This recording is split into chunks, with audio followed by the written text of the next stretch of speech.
পেছনে ইন্ডিয়া, সামনে পদ্মা, মাঝখানের যে ভূমি তাতে বসবাস প্রায় 10,000 মানুষের। কিন্তু পদ্মার ভাঙনে সেই ভূমি এখন আর নিরাপদ নয়। প্রতিদিন শত শত বিঘা ফসলি জমি আর ঘরবাড়ি যাচ্ছে পদ্মার পেটে।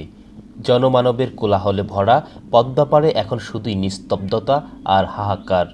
ধ্বংসস্তূপের মতো দাঁড়িয়ে আছে সারি সারি পরিত্যক্ত ঘরবাড়ি। রক্ষা পাচ্ছে না মসজিদ, মাদ্রাসা ও চিকিৎসা কেন্দ্র।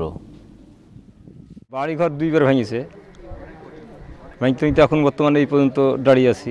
এই বাড়ি টানতে টানতে মোটামুটি 8-9 বছর থেকে মোটামুটি 3বার টানা হয়েছে আমাদের বাড়ি টানতে। এখন আর টানার মতো আমাদের আর কোনো জায়গা নেই, একদম বর্ডারে চলে গেছি, আমরা শেষ সীমান্তের কাছাকাছি চলে গেছি। এই জায়গাটা যদি সরকার আমাদের না বাঁধে তাহলে আপনার ধরেন এটাও জন্য আপনার ইন্ডিয়ার মধ্যে ঢুকে যাবে। আমাদের কোনো জায়গায় নাই, সরকারের কাছে আমাদের আবদার এলাকার পক্ষ থেকে আমাদের এই জায়গাটা আবার যেভাবে যেন না বাঁধতে পারে। ঘরবাড়ি হারিয়ে প্রতিদিন নিঃস্ব হচ্ছে মানুষ, তবে তাদের জন্য সরকারিভাবে নেই কোনো সাহায্য। অবশ্য অন্যান্য দুর্গত এলাকার মতো এখানকার মানুষ সাহায্যও চাইছেন না। তাদের দাবি শুধু ফসলি জমি রক্ষার জন্য স্থায়ী বাঁধ নির্মাণের। আমরা টাকা চাই না, পয়সা চাই না, আমরা জীবনে বাঁচতে চাই, দুটো ওই নুন শুক্তো ভাত চাই। আমরা গ্রামকে বাঁচতে চাই, বাঁচলে জমি থাকলে আমরা খাইতে পাবো। আমরা চাই যে বাঁচতে। আমরা জমির খাজনা পাতি সবই দিয়ে চলে যাচ্ছি, কই কি পাচ্ছি আমরা কিছু। এখন আমাদের অবস্থা কি, কোন সরকার আমাকে দেখবে বলেন তো? হ্যাঁ, কীভাবে আমরা চলি সেইটা আপনারা ব্যবস্থা নেন। বেশি না, এই 15 দিনের মধ্যে ব্যবস্থা নেন, দেরি করলে আমাদের কোনো অবস্থা নাই। এই যে বাড়িঘর ভেঙে গেল, চিড়ে গেল, বালু দিয়ে ফেলে দিল, ওই নদীর ঘাটে ভাসিয়ে বেড়াচ্ছে। তার বাঁশ কিনতে হবে, খাম্বা কিনতে হবে, এটা কিনতে হবে, খাঁচা হবে, কিছু কি আছে দেশে বলেন? এই চাল ডাল দিয়ে আমরা নিতে পারবো না। চাল ডালে 5 সেকেন্ড দিয়ে বুঝিয়ে দিলাম আর কি, ওই 5 সেকেন্ড আমরা চাল ডাল দেবো না।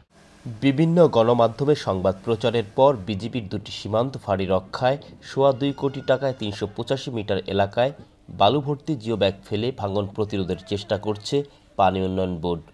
তবে তা দেশের ভূখণ্ড রক্ষায় সমুদ্রে ঝিনুক ফেলার মতোই পরিমাণে খুবই সামান্য। স্থানীয়রা বলছেন আরও 4 কিলোমিটার এলাকায় ভাঙন প্রতিরোধে ব্যবস্থা নেওয়া খুবই জরুরি। আজ বিগত 5 বছর যাবৎ ভাঙতে ভাঙতে পুরো গ্রামটা মোটামুটি আপনার এই নদীগর্ভে চলে গেছে। এই যে অস্থায়ীভাবে এখন বাঁধ দিচ্ছে, এটা আসলে স্থায়ীভাবে 4 কিলোমিটার মোটামুটি বাঁধ দিলে, লম্বায় 4 কিলোমিটার বাঁধ দিলে হয়তো পিছনে যেহেতু ভারত আছে, আর এখন এইখানকার চরের লোকজনের আর পিছনে যাওয়ার মতো কোনো জায়গা নেই। বাঁধ দিয়ে চরকে রক্ষা করতে হলে অন্তত 4 কিলোমিটার বাঁধ দিয়ে এটাকে স্থায়ীভাবে একটা বাঁধের ব্যবস্থা করার জন্য জোর দাবি সরকারের কাছে। পানি উন্নয়ন বোর্ড বলছে পর্যায়ক্রমে অবশিষ্ট এলাকাতেও ভাঙন প্রতিরোধের ব্যবস্থা করা হবে।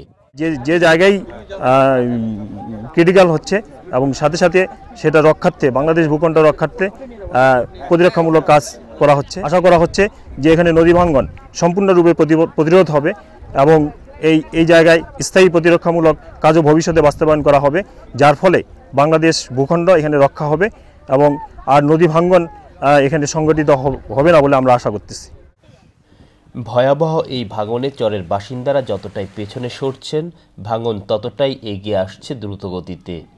তবে সহায় সম্বল ও বাড়িঘর হারানো এই মানুষগুলো অন্যান্য দুর্গত এলাকার মতো চাল ডাল সাহায্য চাইছেন না। সরকারের কাছে তাদের আবেদন শুধু ফসলি জমিটুকু রক্ষার জন্য।